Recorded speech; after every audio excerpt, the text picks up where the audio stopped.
Let's meet the officials that will be handling the fight at ringside and meet the combatants with our ring announcer, Michael Buffer. And now, ladies and gentlemen, from the Trump Casino Hotel on the boardwalk in Atlantic City, let's get ready to rumble. This is in the heavyweight division, scheduled for 6 rounds, and something's got to give. They're both undefeated. The referee for this bout is Frank Cappuccino. Introducing first in the red corner, wearing the red trunks with white trim, weighing 226.5 pounds, from Cabin Creek, West Virginia, his professional record: 4 consecutive victories, all by knockout. Ladies and gentlemen, John Olderson. And his opponent in the blue corner, wearing the white trunks with red, white, and blue trim, and weighing in at 215 pounds even, from Catskill, New York, his professional record: also 4 consecutive victories, all by knockout. Introducing Mike Tyson. He'll be the popular one tonight as Frank Cappuccino talks to him. I want you to understand one thing. I want a good, clean, hard fight. Any low blows, any thumbing, heeling, butting, the holding and hitting will cost you the round. And if I have to go further, I'll do that also.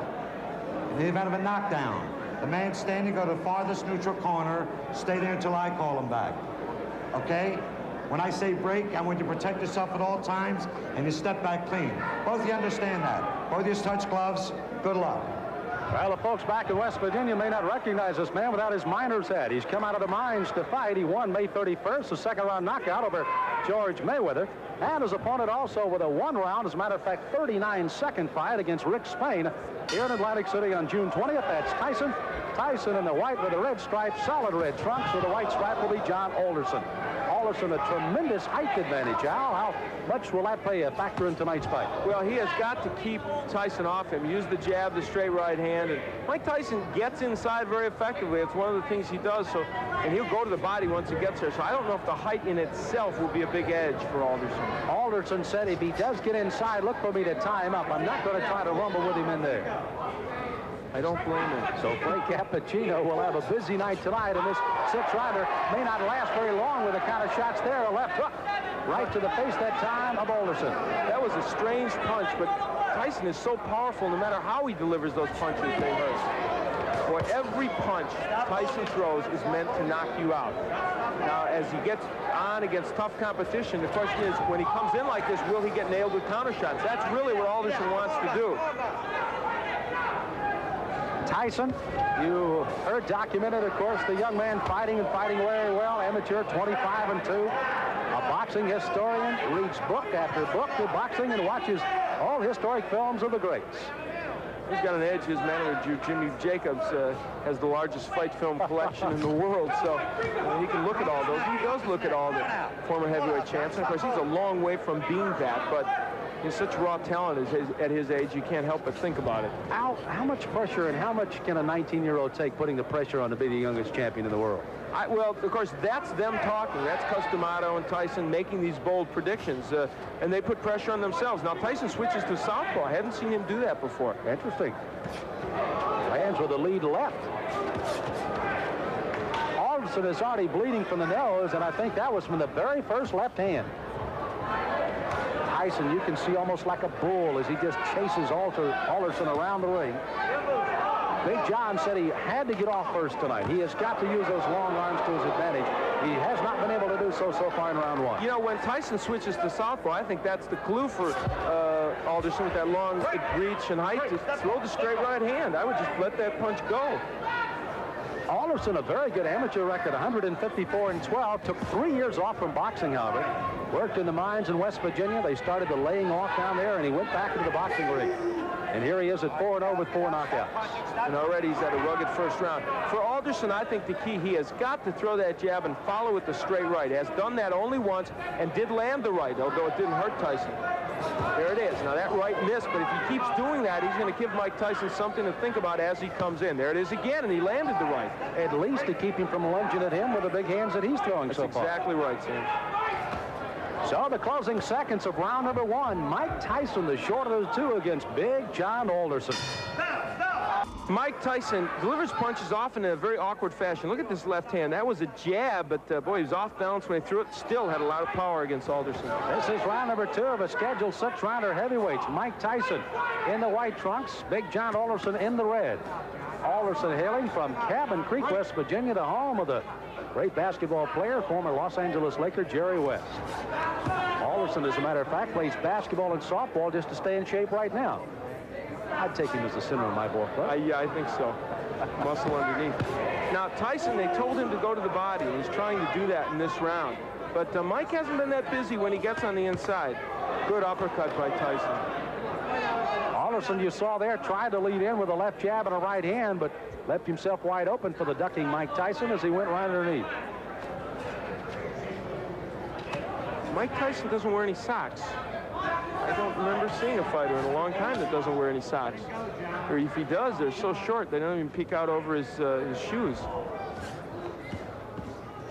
I don't know what that's apropos of.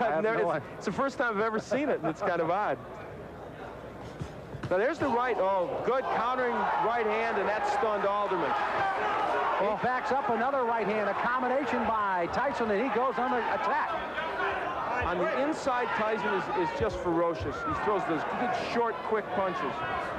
The longest fight Tyson has ever been in has been a 4-rounder. He got a knockout there. His other 3 fights were first-round knockouts. Dan Halpin, I guess, is the only man, and this one may not go much longer, as a crushing right hand sends Alderson down. He's got a terrible cut over the left eye already.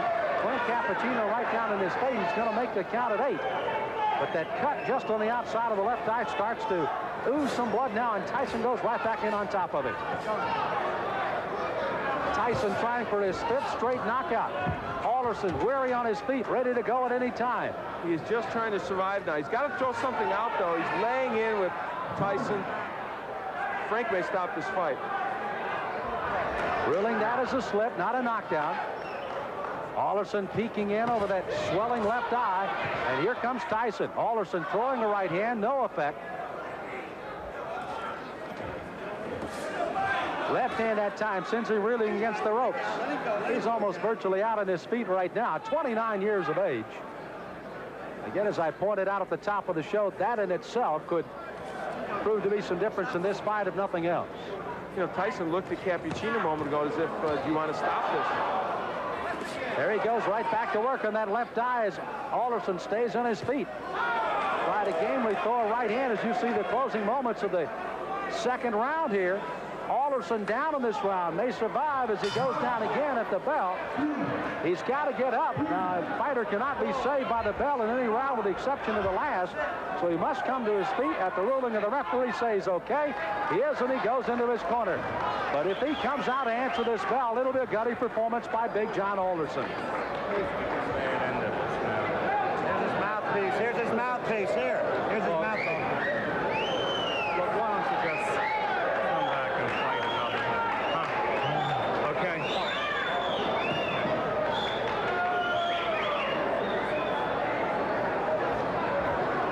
So you heard the suggestion of the doctors leaning in. Why don't you just come back and fight another day? Frank Cappuccino has not given us a word yet that this one is over, but he may very shortly here. John, church is out. The fight's over. The fight is over, rather interestingly put by Frank Cappuccino, as this one ends officially a TKO in the 2nd round by Mike Tyson. So Tyson goes 5-0 with all 5 knockouts, and it was a devastating 2nd round that proved to be the difference. Those short right hands. Now, what happened is Alderman tried to throw the right hand continually, but what happened was Tyson learned how to counter it with his own right. And there's a good straight right hand by Mike Tyson. That sent Alderson down, and that was the first knockdown, I believe. And there's a happy Mike Tyson. You know, Al, you almost, as you pointed out, Mike kept looking to Frank Cappuccino saying, hey, this guy's not in real good shape. I can go ahead and keep hitting him, but indeed he did till the end of the round. Again, Alderson down at the end of the round. He had to clear the canvas by the count, obviously beat the count. Not saved by the bell, he does, and finally the doctors lean in and say, That's it, and Frank Cappuccino calls it off at the end of 2. It was a very typical Tyson performance. However, you know what? It showed both the good and the bad at this point of Tyson, because I think it showed that a good stand-up boxer with a good jab and a good straight right hand will land against him. Whether he'll hurt him, I don't know. But as you look at that young man, for 19, you have to like the strength and aggressiveness he has. Ladies and gentlemen, referee Frank Cappuccino stops the bout at the end of the 2nd round. The winner by technical knockout, still undefeated, 5 in a row, all by KO, Mike Tyson. Well, Tyson, it looks like he may have just had a walk in the park rather than a fight tonight with Big John Olderson. Here at the Trump Casino Hotel in Atlantic City, got to see Mike Tyson work a little longer than he did his last fight that went only 39 seconds. Gets a 2nd round TKO, and he visits with Al Bernstein in the ring. Al? Well, Mike Tyson, it was a performance in which you showed, I thought, the power that we know you have and the aggression, but also maybe walked into a couple more right hands than you'd like. Well, the right hands that I walked into wasn't catching me solidly. They were grazing right hands, which I'm very peculiar when the right hand comes. Excellent. The right hands are mostly never effective on catching me because I'm always slipping with them, and I'm on an angle which the points go diagonally forward. Okay, let's take a look at the last knockdown when you sent him down, and you can comment on it for us. Well, it's rolling a little bit in our monitor, but basically you really had a lot of power and you were nailing him with short punches. I was nailing with punches because I saw he was more accepted to the right hand because he was leaning on his right hand side, and he's more acceptable to right hand. I felt a little funny. I wasn't right. I wasn't the Mike Tyson that you saw earlier in the past because of the star buildup. It was a little intimidating. Is all that getting to you a bit? Now, you've placed a lot of pressure on yourself. You and Customato, he's stated flatly he thinks you're going to be the youngest heavyweight champion, the greatest heavyweight champion. What does all that do to your mental frame of mind? Well, I don't look at it that way because deep inside, when I'm not involved with boxing, I'm just a 19-year-old kid. And when I'm in the ring, then that's when I take care of business. Today was more difficult, a rugged performance because of the man's height, and he wasn't there to fight. He was there to try to last. He wasn't there really to fight, and he was running, and it made it more difficult because he was only there to survive. All right, well, Mike, congratulations. You got the win. That's the key. Excuse me, I would like to say happy birthday to my friend Diane Irvis. God bless you, and hope to have many more birthdays. All right, you gave her a little birthday present.